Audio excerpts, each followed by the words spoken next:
I know everybody's talking about that stunning reveal of, Macrophage being in the hazmat suit, but can we talk about how all the cells, Macrophage included, was taking a bath or a break inside of our nasal cavity, which, if you really think about it, you put A and B together, and you realize most likely what they were swimming in or what they were relaxing in was probably our snot. It's a pretty gross outlook on the episode, but yeah, I know I just probably ruined the episode for you, or at the very least that scene of the episode for you, but I just wanted to point that out. But okay, so that aside, the reveal with Macrophage at the end, that caught me by surprise. I did not expect that at all. Most likely, if you know about cells and the human body, biology, and all that, maybe this episode wasn't really that surprising for you. Finding out that, Macrophage and the other cell are pretty much the same, and they can kind of like go back and forth, well, maybe that wouldn't be that surprising for you, at the very least. Because, if you have some basic knowledge, or just knowledge of, the human body in general, some of the things that are revealed throughout this series, you might already know. But once again, it goes back to the very point I've been discussing since the very beginning, that Cells at Work is a very educational series. Even though it gets some facts wrong, it over-exaggerates some things, and some things just completely inaccurate, because in the last episode, the cells that actually failed the training camp, the T cells, they died. They didn't actually just probably turn into another cell or just given another chance to take a test again.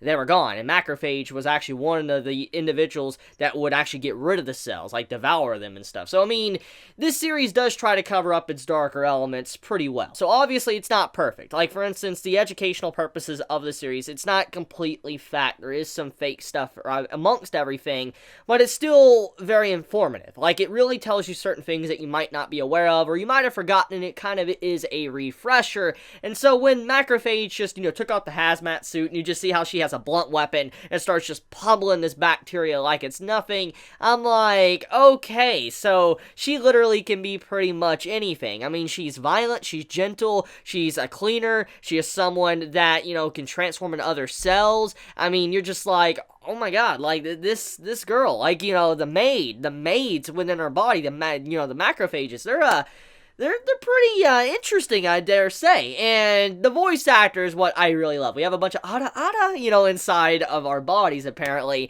So, if we really take a moment to look at hard look, we got best girls all, swimming around in our body. But, yeah, I guess that's what Japan wants us to think. I could already see so many people's, like, awakening to, new things that they're into just because of how this series is.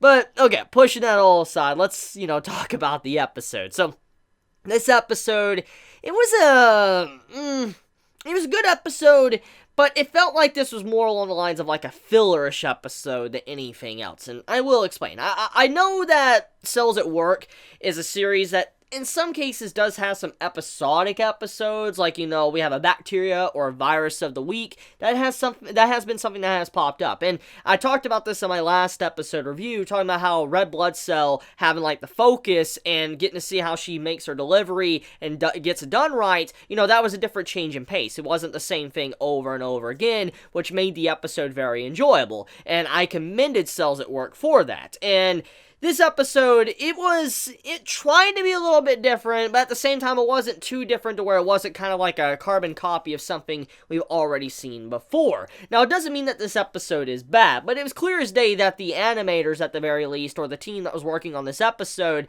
they definitely wanted to use this as some form of stopgap or just a relax episode, and then save it for, like, the finale of Cells at Work for when the series actually does come to an end. Because there was a lot of reused scenes throughout this episode. Think about it. Like, we had the beginning of the episode kind of showcasing that Red Blood Cell, she could go around and, navigate the human body and do her deliveries properly, which is good to see that she has remembered and she has progressed as a character. That is good to see. That is good confirmation.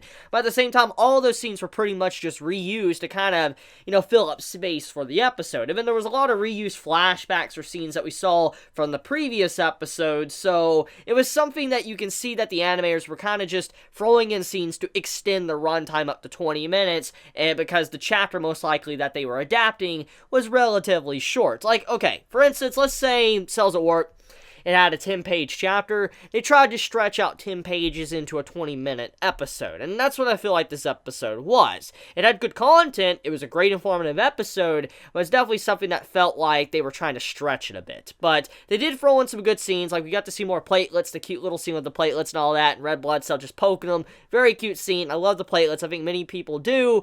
And also just seeing how, once again, as I said, red blood cell, progressing as a character and doing her delivery right is nice, even though it was obviously like a filler scene to stretch out the runtime. It was still okay.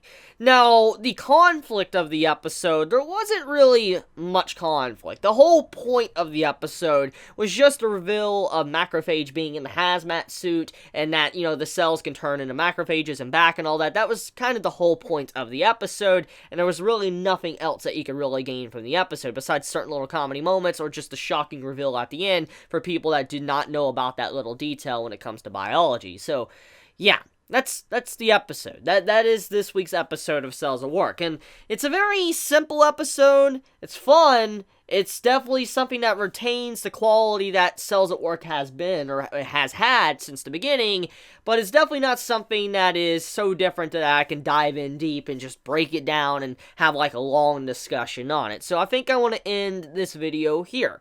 Let me know your thoughts on how you felt about this week's episode. Did you enjoy it? Did you hate it? Did you like the reveal? Did you see the reveal coming? How do you feel about, the voice acting? Oh yeah, one last thing actually. Speaking of voice acting and stuff, I was a little bit sad that the opening change actually didn't stay around longer. I mean, don't get me wrong, I like the original and all that. I really like the, one we got back again in this episode, but I did like hearing the difference in the opening song that we got last week, and I was kind of sad that that's gone now. So, yeah, I guess it was just a one-time thing, and they, they got rid of it.